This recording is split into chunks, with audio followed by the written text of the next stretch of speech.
Bienvenidos al Instituto Bíblico de la Gracia desde Chinameca, El Salvador, departamento de San Miguel.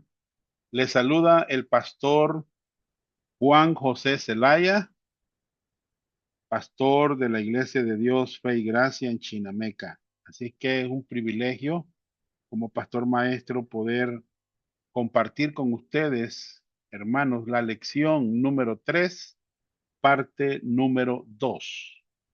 Para ello vamos a orar al Señor para que Él nos ayude, nos ilumine y que podamos entender todas estas verdades que están plasmadas en las Escrituras y que son una bendición para nosotros que las podamos conocer, hermano.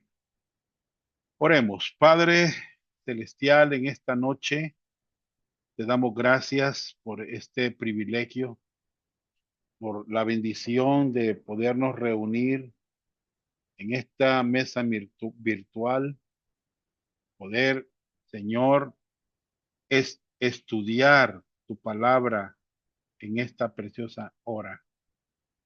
Gracias por los estudiantes que tienen el interés de aprender, Señor. Es un privilegio para mí poder ser su mentor en esta preciosa noche.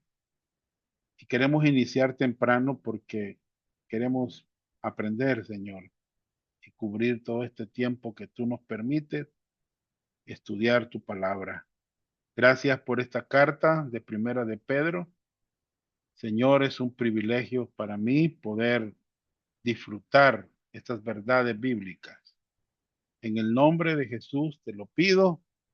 Amén y amén. Muy bien, hermanos. Vamos a iniciar. Tal vez más adelante se van agregando otros hermanos. Hemos estado, hermanos, en la clase anterior hablando cómo una persona obtiene la fe en Jesucristo. Y hemos dicho que hay una corriente teológica bien famosa, hermanos, que es el calvinismo y también el arminianismo, en donde estas corrientes han llevado a muchas personas a interpretar la Biblia de una manera eh, que digamos con la misma mentalidad de estas corrientes. Y el calvinismo, dijimos, enseña que esa fe, que como hemos dicho que la fe es el requisito para recibir la salvación, hermano, ellos dicen que esa fe es un regalo de Dios, ¿verdad? Ellos dicen eso. Pero hemos aprendido, hermano, que la fe no es el regalo. En ninguna parte de las escrituras la fe es descrita o es relacionada con la salvación como un regalo de Dios. Y eso lo hemos dicho en varios pasajes que hemos tocado, hermanos, en la clase anterior y que está grabada. Y dijimos cuál es el regalo de Dios, ¿verdad? Y mencionamos varios versículos que hablan cuál es el regalo de Dios, o sea, el domba. No estamos hablando de la fe, sino que cuál es el regalo de Dios. Es la salvación, no la fe, ¿verdad? Y hay otros versículos, dijimos, que hablan de eso. Por ejemplo, Romanos 6:23, que la dádiva de Dios, el regalo de Dios, es vida eterna en Cristo Jesús. En Hechos 11:17 dijimos que, hermanos, el don que habla ahí, que recibieron estos creyentes que creyeron, era el Espíritu Santo. En Romanos 5:15 dijimos que el don aquí era la justificación. En Romanos 5:17 también dice que el don es la justificación, el regalo. En 2 Corintios 9:15 dice que gracias doy a Dios por su don inefable. Aquí es Jesucristo. Entonces, hermanos, ¿cuál dijimos que era el problema de los calvinistas? Era que ellos ellos tienen una teología y quieren forzar la Biblia para que se amolde a su teología, en lugar de obtener, óigame bien, de la Biblia la teología. En ninguna parte de la Biblia dice que la fe es el don de Dios para la salvación. Nunca debemos meter por la fuerza nuestra teología a la Biblia. ¿Oyeron? ¿Escucharon, hermano? Eso se llama eigesis o eisegesis. ¿Me entiende? Y yo les he enseñado que la eisegesis, hermanos, es el proceso de interpretar un texto de tal manera que el lector introduce sus ideas generalmente al texto. ¿Me entiende? Una interpretación específicamente de las escrituras que reflejan las ideas personales. Escuche, por favor. O el punto de vista del intérprete.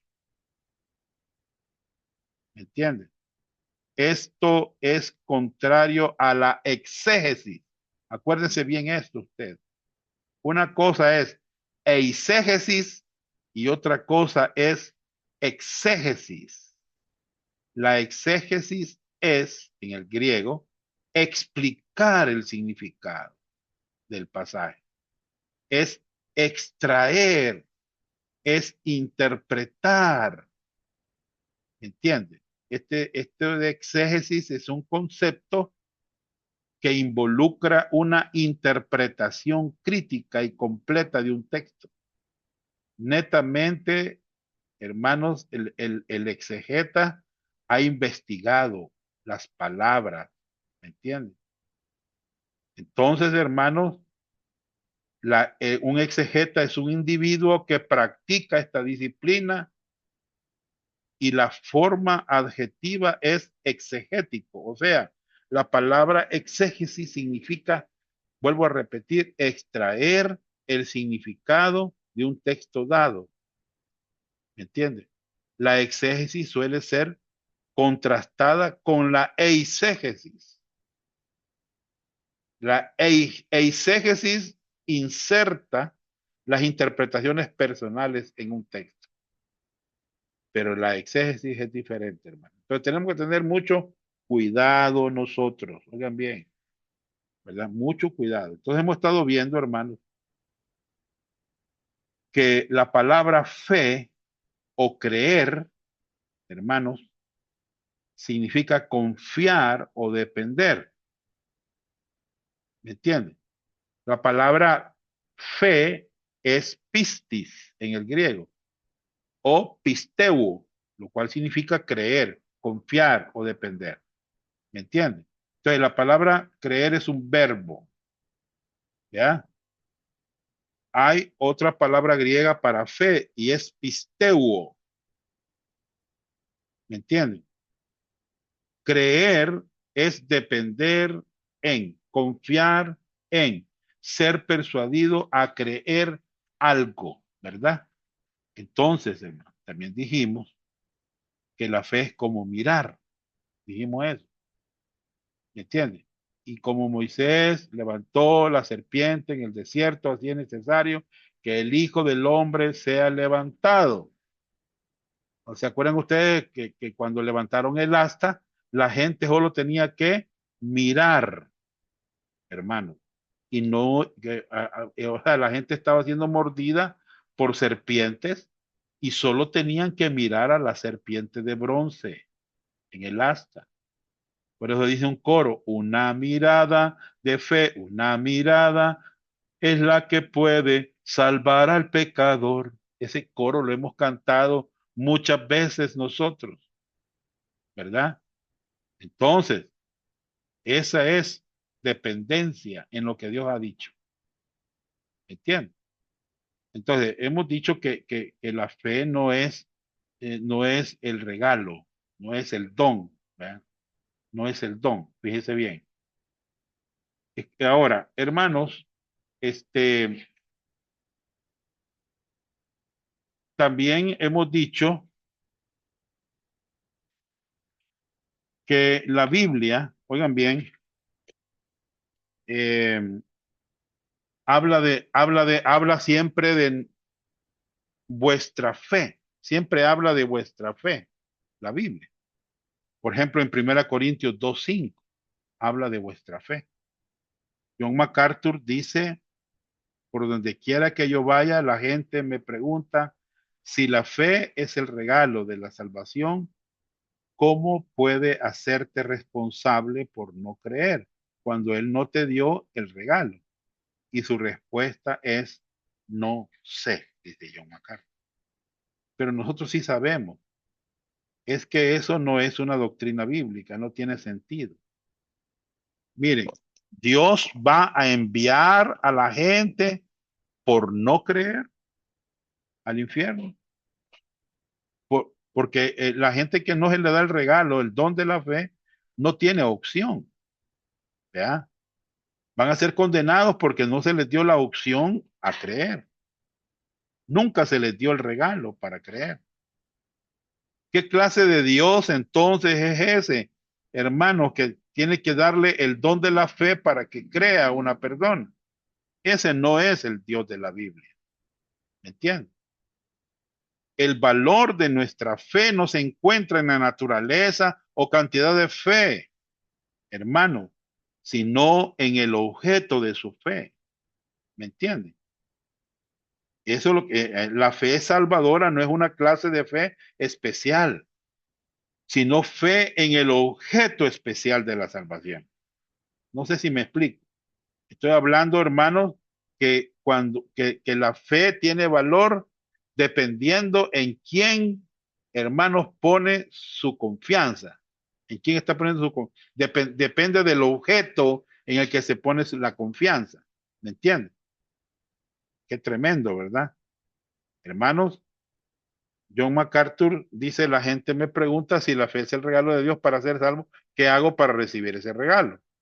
Bien lo que le preguntan, hermano. Esa es una buena pregunta, porque en este caso la fe no es la mano que recibe el regalo, la mano es el regalo. ¿Saben qué dijo MacArthur? Bueno, usted puede orar por ese regalo. Bueno, pero yo pensaba que estaba muerto y que no podía, no tenía opción para creer. ¿Me entiendes?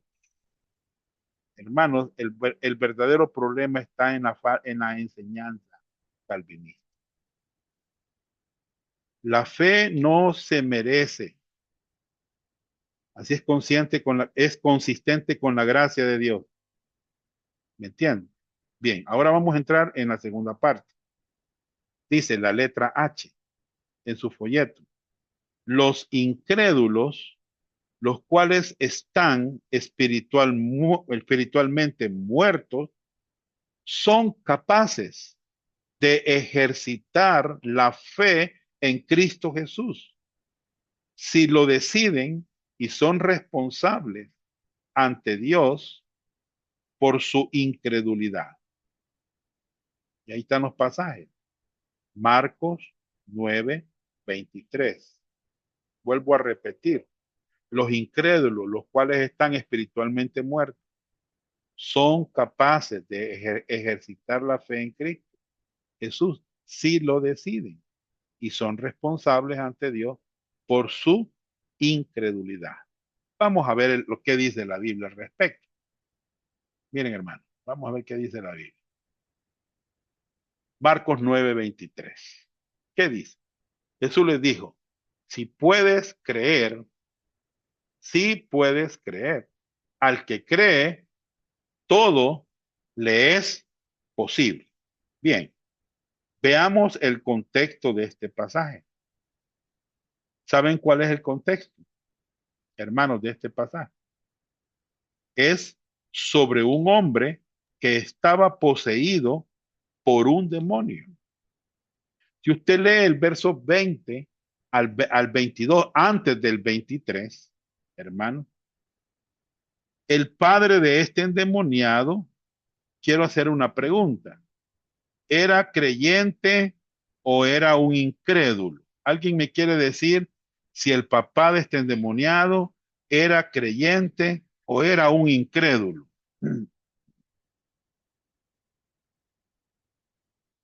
Puede leer alguien, por favor, el versículo Pero 20 del 20 al 22, por favor. Marcos 9, 20 al 22.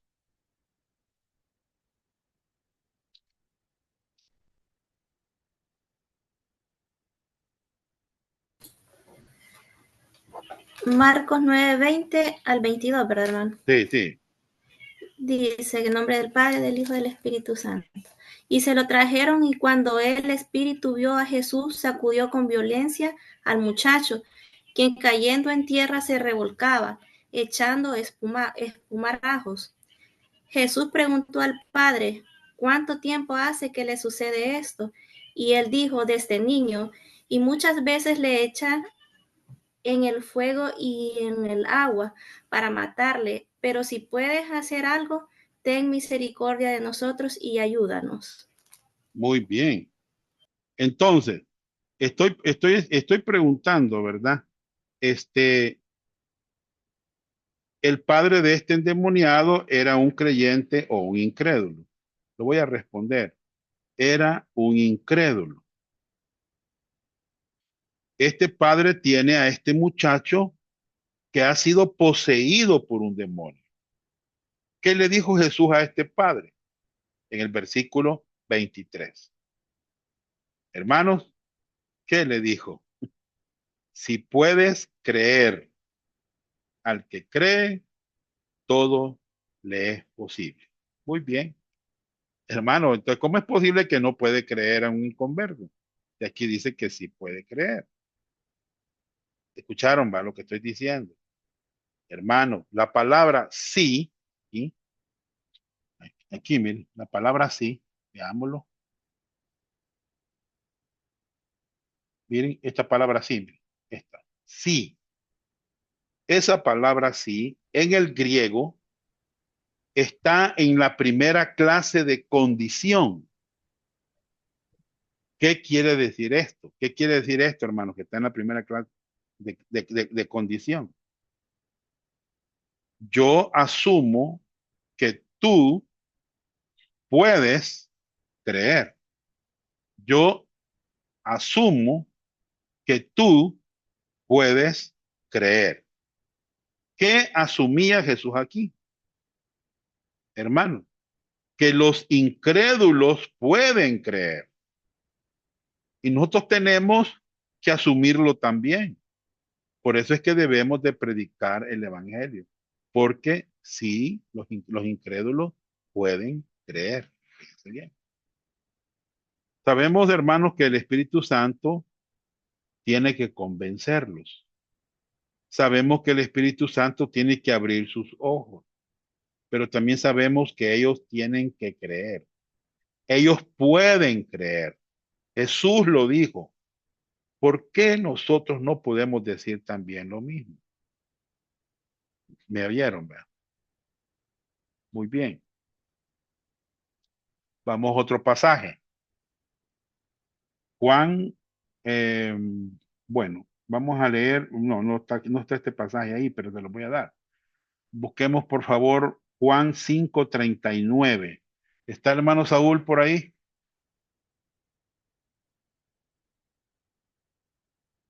No está, ¿verdad? Bien, vamos a pedirle a la hermana Sonia siempre que nos ayude.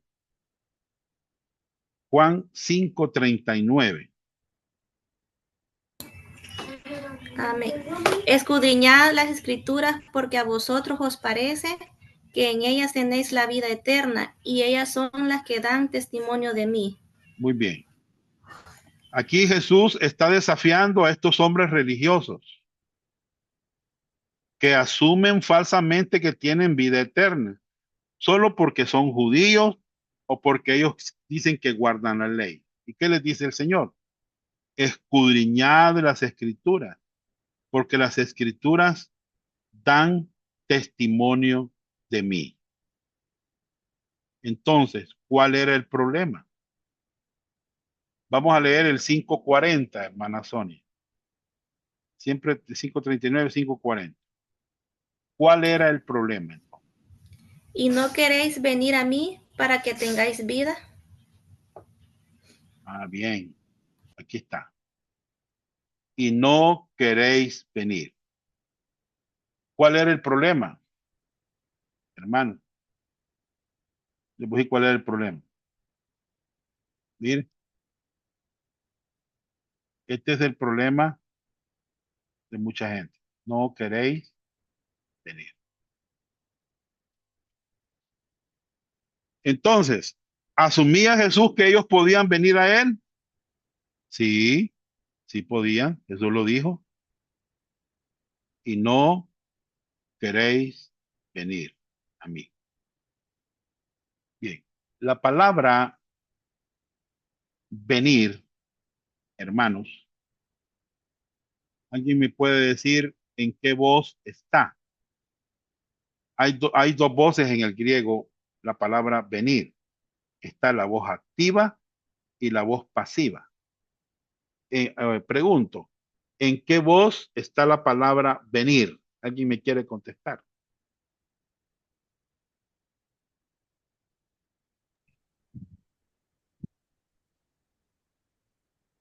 Activa. Muy bien. Esta palabra venir está en la voz activa. Ellos tomaron una decisión de no venir a Cristo. ¿Oyeron, hermano? Tomaron una decisión de no venir. Y eso pasa lo mismo hoy, hermano. La gente decide si creer o no creer, si venir a Cristo o no venir. La gente decide. Desde la creación, Dios ha querido tener una relación voluntaria con el hombre. Escucharon. Dios no quiere forzar a las personas a creer. Por ejemplo, si yo forzara a mi esposa a que me ame, eso no sería correcto, hermano. Eso sería malo. ¿Me entiendes? Dios siempre ha querido una relación de amor voluntario, no forzado. Dios en su amor, hermanos, ha provisto a Jesucristo. En su amor ha provisto el Espíritu Santo que nos convence. Y Dios nos atrae a aceptar esa invitación, pero no por la fuerza. Nosotros debemos aceptarla. Dios es un caballero, hermano. Si una persona no quiere venir a Él, hay problema. Si una persona quiere venir, gloria a Dios. Ahora, esto nos lleva a una pregunta. ¿Cómo los destinatarios de Segunda de Pedro obtuvieron la fe igualmente preciosa? ¿Cómo viene la fe? ¿Cómo una persona obtiene la fe en Jesucristo? Veámoslo, por favor. Dos, la Biblia nos enseña que una persona obtiene la salvación en Cristo Jesús porque, letra A, la fe viene por el oír y el oír por la palabra de Dios. Muy bien. ¿A quién le está escribiendo Pedro? A las mismas personas a las cuales les había escrito antes en Primera de Pedro. ¿Cómo tenían fe estas personas? Bueno, en Primera de Pedro 1:23, anoten al margen este pasaje que no está aquí. Ellos habían renacido por la palabra de Dios. En Primera Pedro 1:24 al 25, ¿cómo fue que ellos obtuvieron la fe? Bueno, fueron renacidos al oír la palabra de Dios. ¿Y qué mensaje en particular ellos escucharon? El Evangelio. Vamos a irnos a Primera de Pedro, capítulo 1, versículo 23. Primera de Pedro 1, 23 al 25. Dice, siendo renacidos, no de simiente corruptible, sino de incorruptible, por la palabra de Dios, que vive y permanece para siempre. Porque toda carne es como hierba, y toda la gloria del hombre como la flor de la hierba. La hierba se seca y la flor se cae, mas la palabra del Señor permanece para siempre. Y esta es la palabra que por el Evangelio os ha sido anunciada. O sea que ellos creyeron en el Evangelio, escucharon el mensaje, hermanos, y la fe viene por el oír y el oír por la palabra de Dios. ¿Cómo transcurre esto? Hermanos, ahí está en Romanos 10, 14 al 17. ¿Me entienden? Veámoslo, por favor. ¿Qué pasaje nos dice? Dice, ¿cómo pues invocarán a aquel en el cual no han creído? ¿Y cómo creerán en aquel de quien no han oído? ¿Y cómo oirán sin haber quien les predique? ¿Y cómo predicarán si no fueren enviados? Bien, ¿qué es lo primero que hace Dios? Mire, hermano, lo voy a marcar aquí. Primero envía. A mí me ha enviado Dios, ¿me entiendes?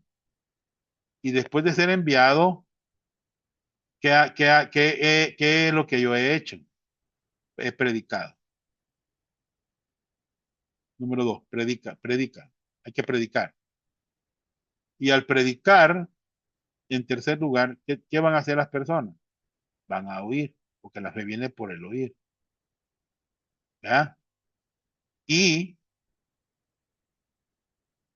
van a escuchar el Evangelio en la predicación del Evangelio. ¿Y qué va a suceder al escuchar la predicación del Evangelio? La gente va a creer. ¿Ya? Y al creer, miren, esta gente va a invocar a Dios. Mire cómo es el proceso. Primero es enviado. Segundo, hay que predicar. Tercero, ellos escuchan. Cuarto, ellos creen. Y quinto, invocan el nombre del Señor. Qué bonita la Biblia, hermano. ¿Me entiendes? Qué linda es la palabra de Dios. Ellos escucharon el Evangelio, que Cristo murió por sus pecados, que fue resucitado de los muertos al tercer día. Y Dios les estaba ofreciendo vida eterna. Y ellos, oigan bien, los romanos, eligieron creer en el Señor Jesucristo. En ese momento que ellos creyeron, fueron salvos, fueron renacidos. Así que es como la fe viene. Oye, es como la fe viene. Muy bien.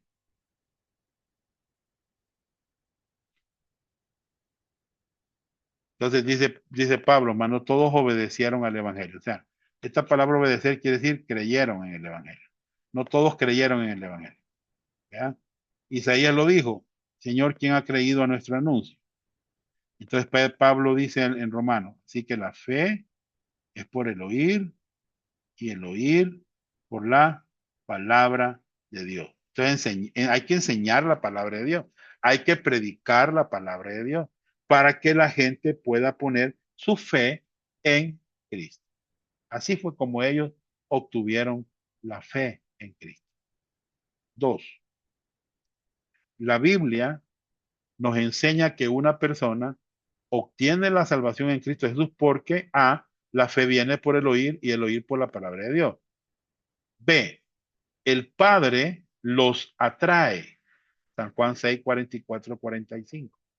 Jesucristo murió por ellos. 1 Timoteo 2, 4 al 6. Y el Espíritu Santo los convence.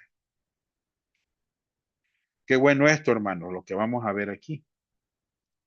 Sabemos por el Evangelio de Juan que el Espíritu Santo ha sido enviado para convencer al mundo de pecado, de justicia y de juicio. ¿Cómo lo sabemos? Bueno, veámoslo. Mire cómo dice la Biblia, San Juan 6, 44. Ninguno puede venir a mí si el Padre que si el Padre que, permítame,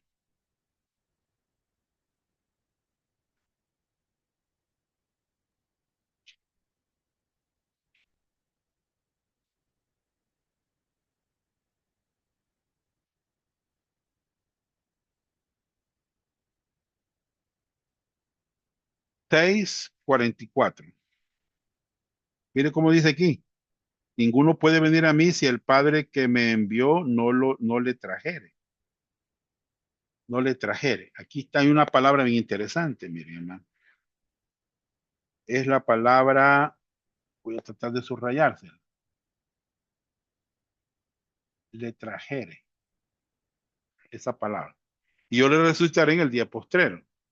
Escrito está en los profetas y serán todos enseñados por Dios. Así que todo aquel que oyó al Padre y aprendió de él, viene a mí. Bien, muy bien. Entonces, hermano, miren qué interesante este pasaje.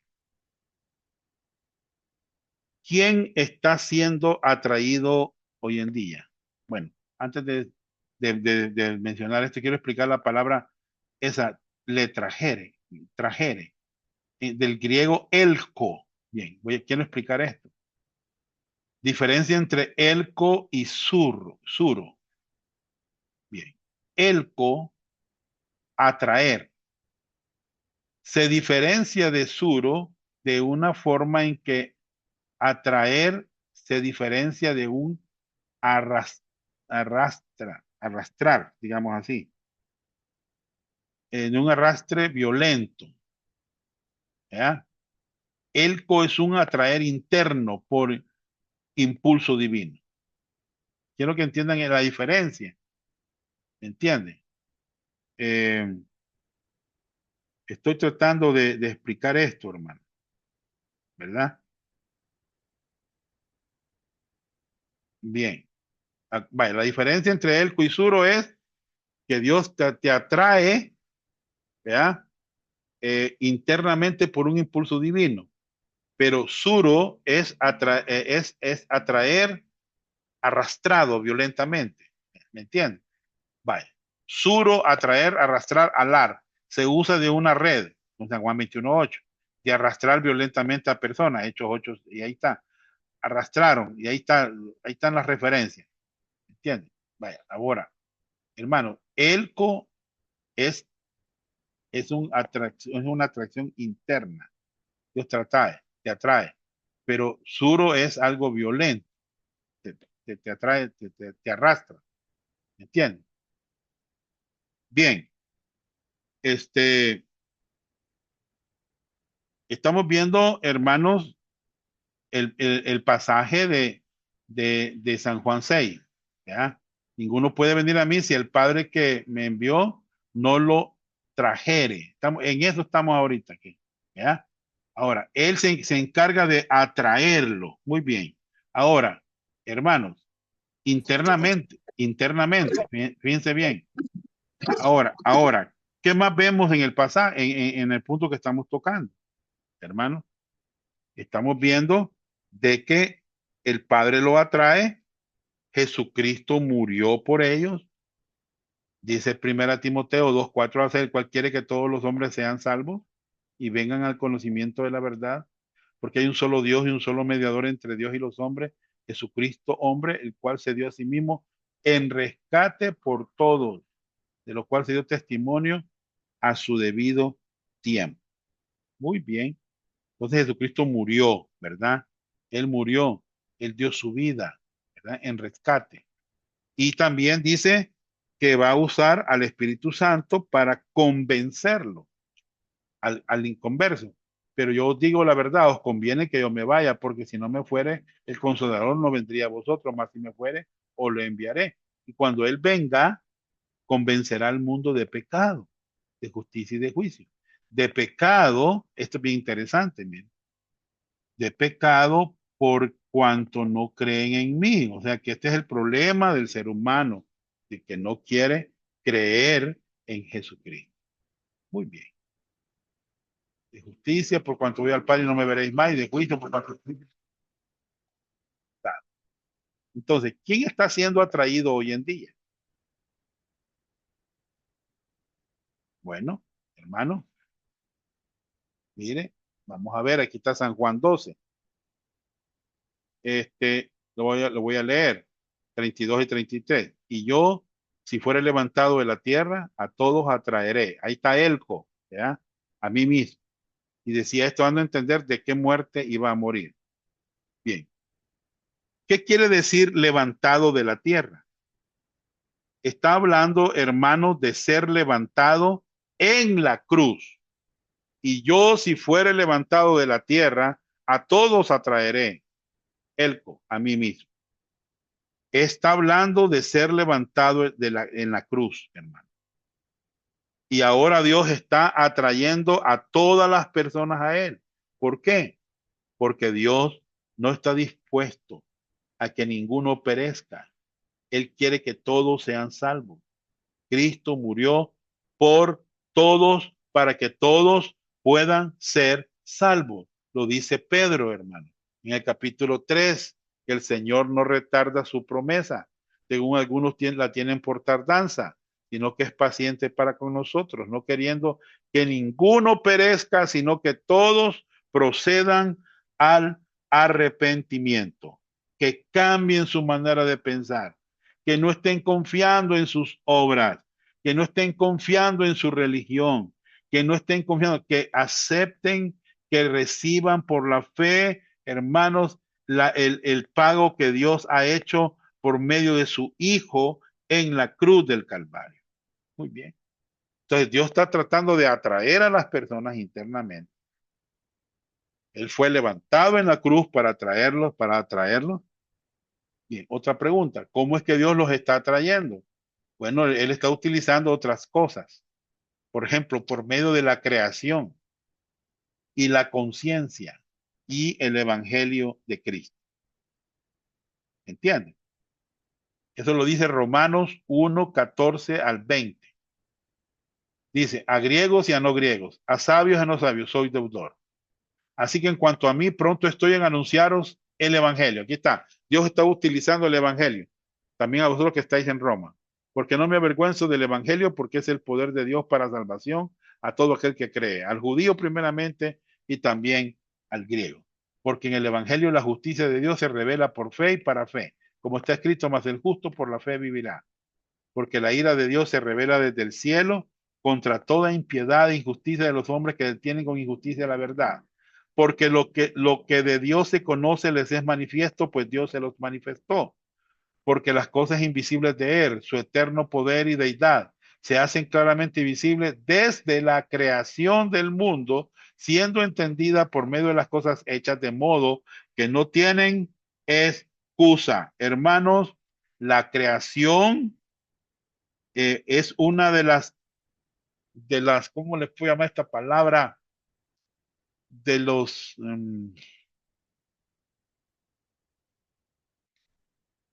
yo tengo una palabra que la uso para hablar sobre esto.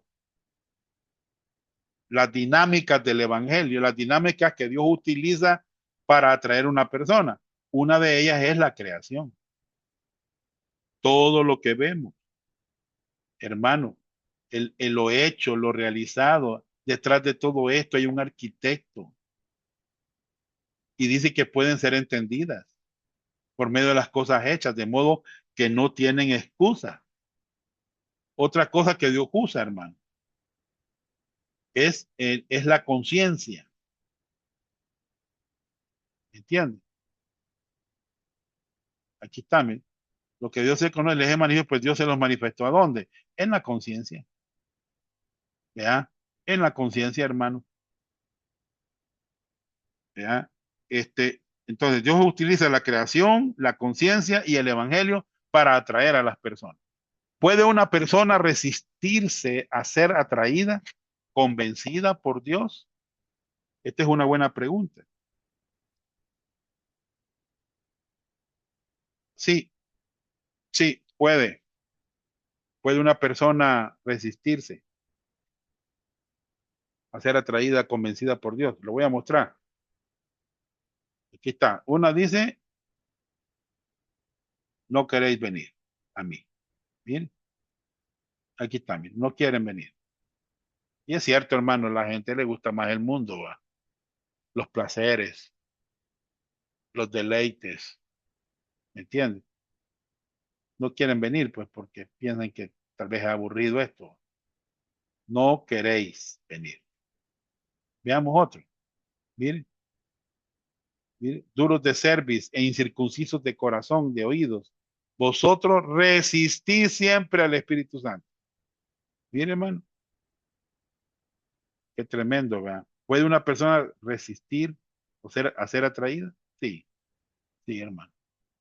Lucas, miren lo que dice. Jerusalén, Jerusalén, que matas a los profetas y apedreas a los que te son enviados. ¿Cuántas veces quise juntar a tus hijos como la gallina a sus polluelos debajo de sus alas y no quisiste? No quisiste. Ese es el punto, hermano.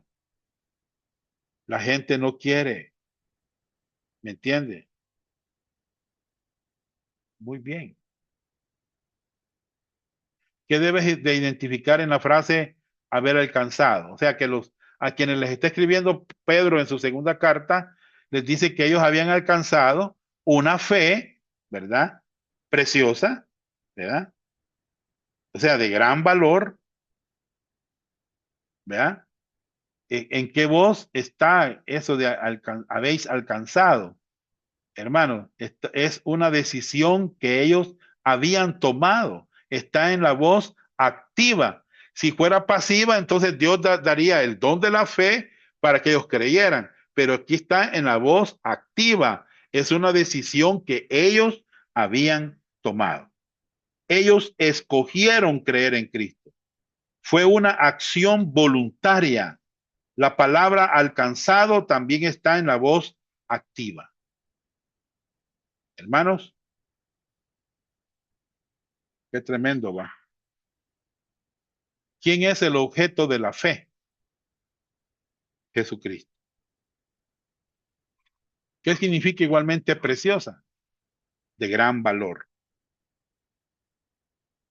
¿Por qué es de gran valor esa fe preciosa? Hermanos, porque el valor de su fe está en el objeto. Jesucristo es precioso. Él es precioso. Por eso es que ellos, hermanos, habían alcanzado una fe preciosa. Bien. ¿Qué sabemos sobre estos creyentes en primera y segunda de Pedro? Número 1. Vamos a ver, ¿qué sabemos? Miren, hermanos, qué lindo es la Biblia, ¿verdad? Qué linda es la palabra de Dios. ¿Qué sabemos? Número 1. Ellos eran primeramente creyentes judíos. Cristianos judíos. Eran cristianos judíos. En primera Pedro 1:1. ¿Ya? Número 2. Ellos vivían en el área de Asia Menor, Turquía. Lo dice primera Pedro 1:1. Ellos vivían en el área de Asia Menor, Turquía. Primera Pedro 1:1. 3. Ellos eran peregrinos de la dispersión. Siempre en primera Pedro 1:1. Fíjense que solo en este versículo, mire todo lo que dice. Ellos eran peregrinos de la dispersión. Vamos de pasada, hermanos, en esta tierra. Siguiente. 4. Ellos estaban experimentando persecución. Bueno, ustedes ven, hermanos, ya aquí ya nos pasamos al versículo 6. Quiero que por favor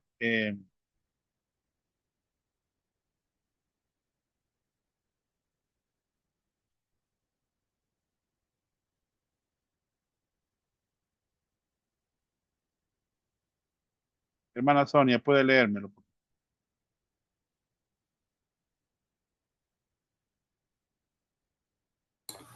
Primera de Pedro 1:6 y 7. 1, 6 y 7 ahorita. en lo cual vosotros os alegráis, aunque ahora por un poco de tiempo, si es necesario, tengáis que ser afligidos en diversas pruebas, para que sometida a prueba vuestra fe, mucho más preciosa que el oro, el cual, aunque perecedero, se prueba con fuego, sea hallada en alabanza, gloria y honra cuando sea manifestado Jesucristo. Bien, entonces ellos estaban experimentando persecución. 5. ¿Qué más, hermano? ¿Qué más? Ellos fueron, ellos fueron infiltrados por falsos maestros. Miren, hermanos, quiero advertirles, los falsos maestros van a estar, se van a infiltrar en las iglesias. Me gustó algo que le preguntaron al doctor Armando Alducin, ¿verdad?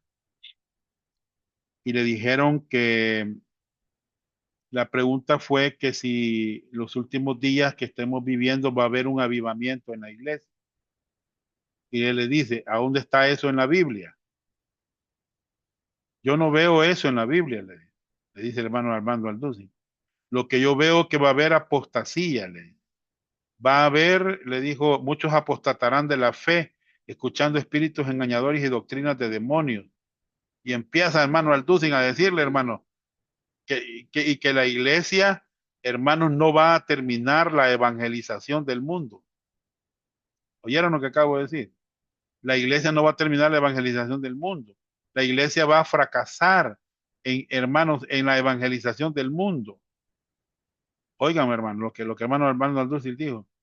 Quienes van a terminar la evangelización del mundo van a ser los 144,000 que están en el Apocalipsis, con judíos. Ellos van a evangelizar el mundo, van a terminar la evangelización. Y los dos testigos.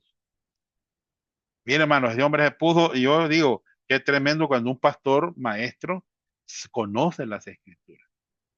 Pero ahora dicen, no, que avivamiento y que iba a haber esto y que una explosión del Espíritu Santo y que, no, hermano, no, estamos en un tiempo bien difícil, hermano, en donde se va a proliferar los falsos maestros, se van a aumentar los falsos maestros.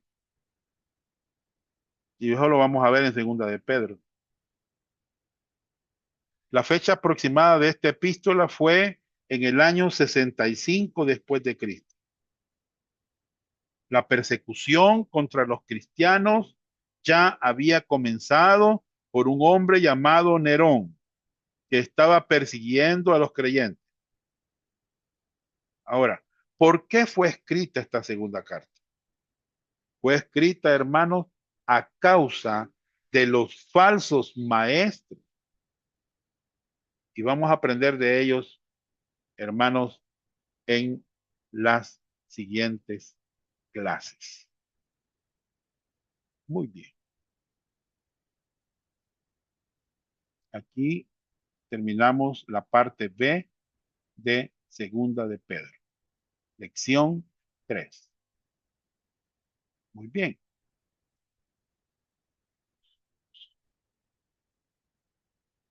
Pues vamos a ir a la lección 4.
Estoy tratando de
Permítanme, hermano.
Muy bien, hermanos.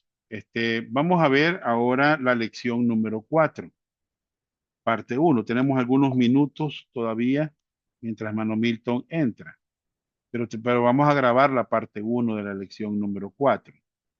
Vamos a continuar. Hermanos, vamos a ver letra C, la explicación de varias verdades de las escrituras para recordar. Recuerden que en ese punto estamos, ¿verdad? Bien. Número 1. Vimos, Dios quiere que recuerdes al Salvador en el que has confiado. Eso lo vimos en el punto número 1. Número 2. Dios quiere, aquí vamos con los puntos, miren, recordarte tus bendiciones espirituales por su gracia. Muy bien. Qué lindo, ¿verdad? Vamos a leerlo. Dice, segunda de Pedro 1, verso 2 al 4. Gracia y paz os sean multiplicadas en el conocimiento de nuestro Señor Jesucristo.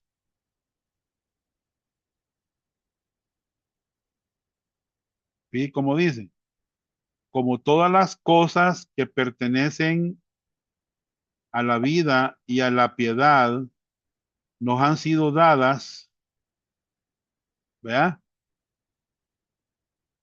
Perdón, Dios desea que disfrutes. Gracia y paz os sean multiplicadas en el conocimiento de Dios y de nuestro Señor Jesús. Como todas las cosas que pertenecen a la vida y a la piedad nos han sido dadas por su divino poder, mediante el conocimiento de aquel que nos llamó por su gloria y excelencia, por medio de las cuales nos ha dado preciosas y grandísimas promesas, para que por ellas llegaseis a ser participantes de la naturaleza divina, habiendo huido de la corrupción que hay en el mundo a causa de la concupiscencia. Letra A. Dios desea que disfrutes grandemente sus provisiones diarias de gracia y paz en cualquier circunstancia que estés afrontando. Verso 2. Gracia y paz os sean multiplicadas en el conocimiento de nuestro Señor Jesucristo. Hermanos, es muy común encontrar en el Nuevo Testamento este saludo de gracia y paz. Es esta gracia, la gracia de la justificación o la gracia de la santificación que estamos hablando. Es gracia santificadora porque ya somos salvos. Piense bien. Y lo mismo es verdad en su vida, en cualquier circunstancia, en cualquier prueba que usted esté enfrentando. Dios quiere que sepa que su gracia está disponible para usted, así como su paz que sobrepasa todo entendimiento. ¿Hay algún significado para esta orden? Sí. Hermanos, ¿hay algún significado para esta orden? Sí. No hay paz si no hay gracia primero. Aparte de la gracia, no hay paz. Y esto siempre es así, hermano. Ustedes van a encontrar siempre en el saludo gracia y paz. Porque no puede haber paz si no hay gracia primero. ¿Me entienden? Muy bien. ¿Qué es la gracia y cómo viene hacia ti? Hermanos, la gracia es un regalo inmerecido de Dios. La gracia viene cuando tú crees en Jesucristo. Cuando tú crees en el Hijo de Dios. Pero dice la Biblia, la ley por Moisés fue dada, pero la gracia vinieron por medio de Jesucristo. Está en San Juan 1, en el Evangelio. Bien, vamos a ver los superlativos de la gracia de Dios. ¿Oyeron? Los superlativos. O sea, cuando digo esto, hermano, estoy hablando que la gracia de Dios es algo maravilloso. Es como un diamante. Es como una piedra de gran valor. Hermanos, la gracia tiene muchos lados y todos son muy hermosos. Brillan desde todo ángulo que lo veas. La gracia tiene mucho valor. Puedes verlo de un lado, puedes verlo de otro lado y por donde sea, la gracia de Dios es muy hermosa, hermano. Así es la gracia de Dios. Tiene muchos aspectos, aspectos muy hermosos, aspectos de mucho valor. Veamos cuáles son los aspectos de la gracia de Dios. Veamos cómo se usa la palabra gracia en la Biblia. Dios ha provisto. Número 1. Léamelo, hermana Sonia, por favor. Número 1.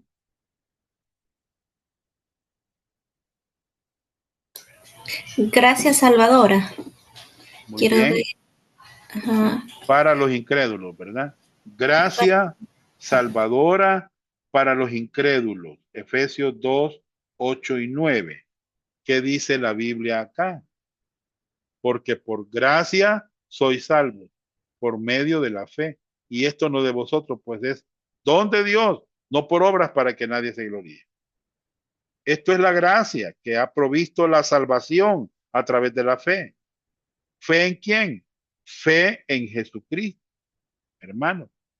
Hermanos, somos salvos por gracia. No merecemos la salvación. Nadie se salva por bonito. Nadie se salva porque es el mejor creyente. Nadie se salva porque, hermanos, ¿cómo le puedo decir? Se ganó, ¿verdad? La salvación. No, somos salvos. No nos merecemos la salvación, hermanos. Somos salvos por gracia. Gracia salvadora para los incrédulos. Número 2, gracia santificadora. Qué lindo, ¿verdad? Para el creyente que vive una vida que honra al Señor. Hay creyentes que viven sus vidas honrando a Dios, hermano, respetando a Dios, pero hay creyentes que no, hermano. No saben cómo se vive la vida cristiana. ¿Verdad? Esto está en Tito, miren, gracia santificadora. Dice verso 11, ¿verdad? Hermano Douglas, ¿puede leer este pasaje, por favor, que está en la pantalla?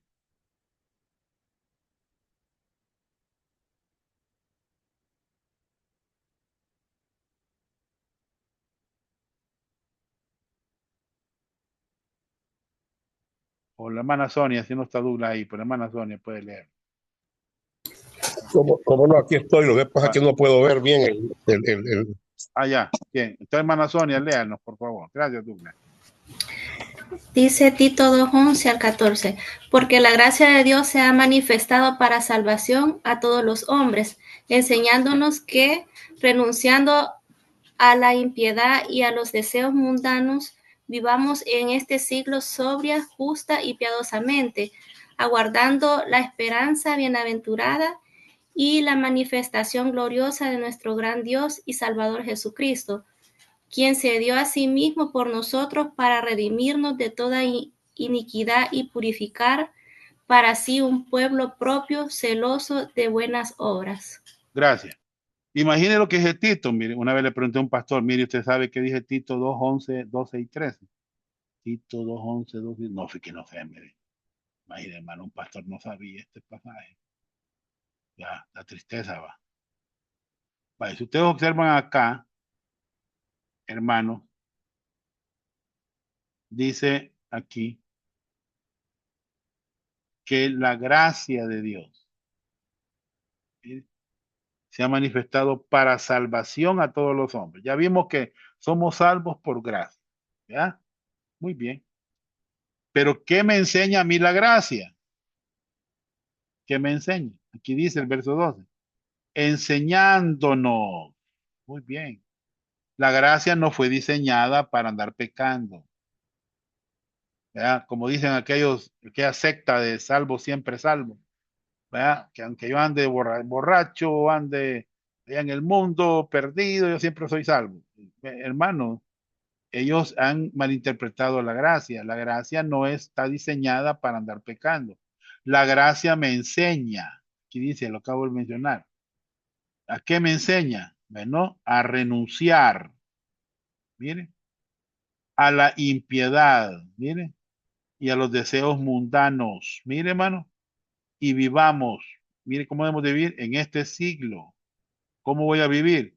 Sobria, justa y piadosamente. Mire qué lindo, hermano, lo que me enseña la gracia. Entonces, esa es la gracia santificadora para el creyente que vive una vida que honra al Señor. ¿Me entiendes?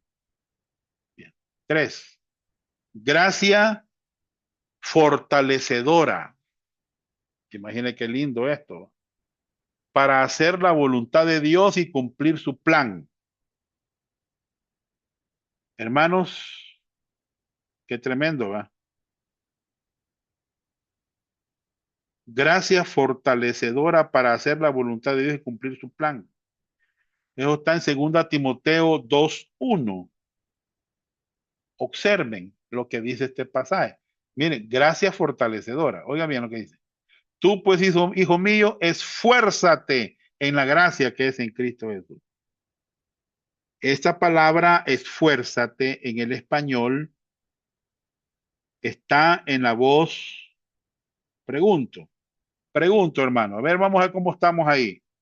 ¿Está en la voz activa o está en la voz pasiva? Esta palabra esfuérzate. Está en voz activa. Vale, Douglas dice que está en la voz activa. Hermanos, ¿qué dicen los demás?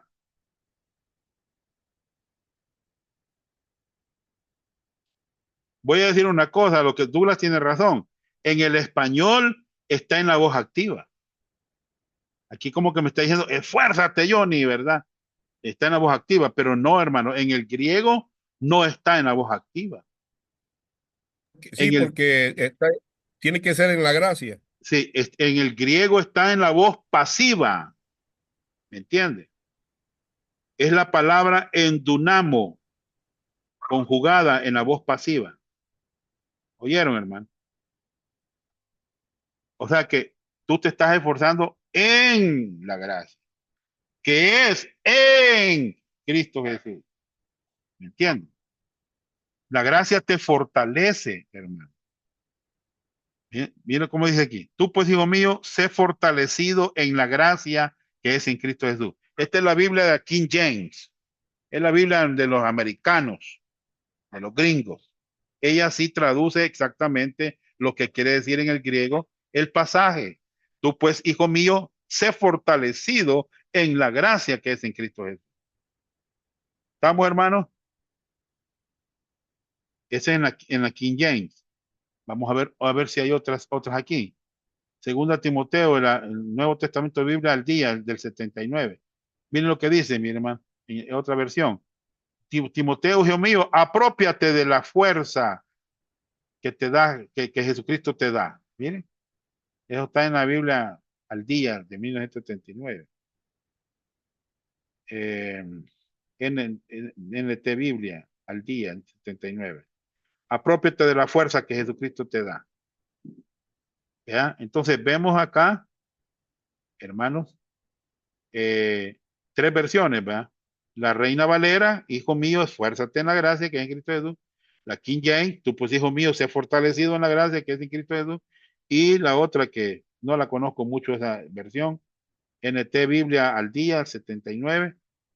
Y Timoteo, hijo mío, apropiate de la fuerza que Jesucristo te da. Muy bien. Segundo Timoteo 2:2.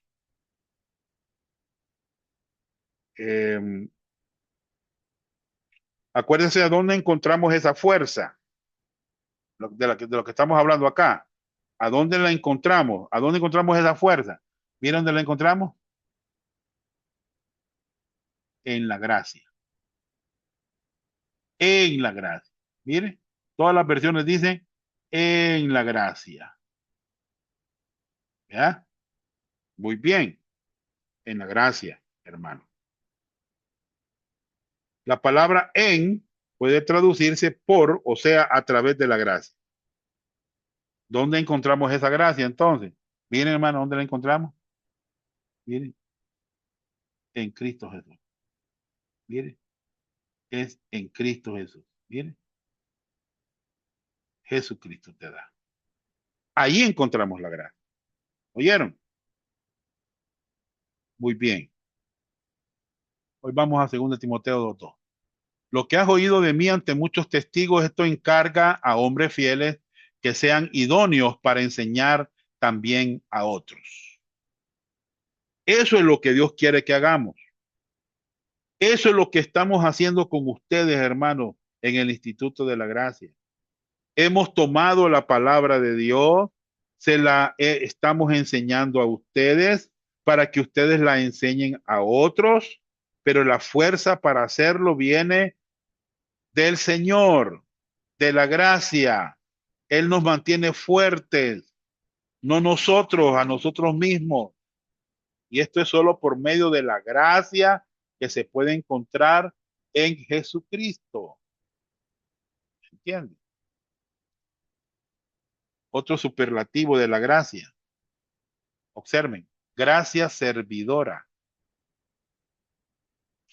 que le permite al creyente servir a Dios y a otros. Mire, hermano, usted conoce este pasaje, ¿verdad? Bien, bien, hasta yo me lo sé de memoria. Pero por la gracia de Dios soy lo que soy, y su gracia no ha sido en vano para conmigo. Antes he trabajado más que todos ellos, pero no yo, sino la gracia de Dios conmigo. ¿Qué palabra encontramos 3 veces en el versículo? Mire, hermano, la gracia. ¿Sabía Pablo algo acerca de la gracia? Sí, hermano, sabía. ¿La gracia motivó a Pablo a trabajar para el Señor? Sí, hermano. Pero él recuerda que no fue él, sino la gracia de Dios con él. Por eso le llamamos la gracia servidora. Y en las dificultades que encontramos en nuestra vida, ¿qué está disponible para nosotros? ¿Qué es lo que está disponible para nosotros, hermano? Bueno, antes de decir qué es lo que está disponible para nosotros, quiero decirles que por eso es que la gente no sirve en las iglesias, no da un servicio en las iglesias. ¿Por qué, hermano? Porque no conocen la gracia. No saben ellos que de ahí viene todo, hermano. Por la gracia de Dios soy lo que soy. Y su gracia no ha sido en vano para conmigo. He trabajado, mire, hermano, más que todos ellos, más que todos los apóstoles, hermano. Pero no yo, dice él, sino la gracia de Dios conmigo. Entonces, ¿qué necesitamos, hermano? Viene lo que necesitamos. Viene otro superlativo de la gracia. Gracia suficiente para afrontar cada dificultad en la vida y glorificar a Dios. ¿Oyeron? Gracia suficiente. Hermanos, qué linda es la palabra de Dios, que encontramos todas estas verdades en las escrituras, hermanos, y que nosotros podemos disfrutar. Gracia suficiente. En 2 Corintios 12, 9 y 10, vamos a leer. Y me ha dicho, o sea, Dios le dijo a él, bástate mi gracia, porque mi poder se perfecciona en la debilidad. Por tanto, de buena gana me gloriaré más bien en mis debilidades para que repose sobre mí el poder de Cristo. Por lo cual, por amor a Cristo, me gozo en las debilidades, en afrentas, en necesidades, en persecuciones, en angustias, porque cuando soy débil, entonces soy fuerte. Hermanos, ¿cuál era el problema del que habla Pablo en estos versículos? No lo sabemos, ¿verdad? Pues posiblemente tenía algún problema en la vista. Algunos piensan que Pablo tenía esposa. Es broma, hermano. No tenía esposa. ¿Es posible regocijarnos en medio de las tribulaciones? No, hermano. En la prueba era posible gozarnos, regocijarnos.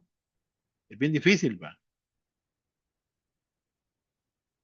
Lo que la prueba puede hacer en nuestra vida. A veces tenemos pruebas y nos entristecen. Pero a través de esas pruebas, Pablo aprendió que la gracia de Dios era suficiente para él. Dios no quitó la prueba, le dio la gracia a Pablo para que sobrepasara la prueba.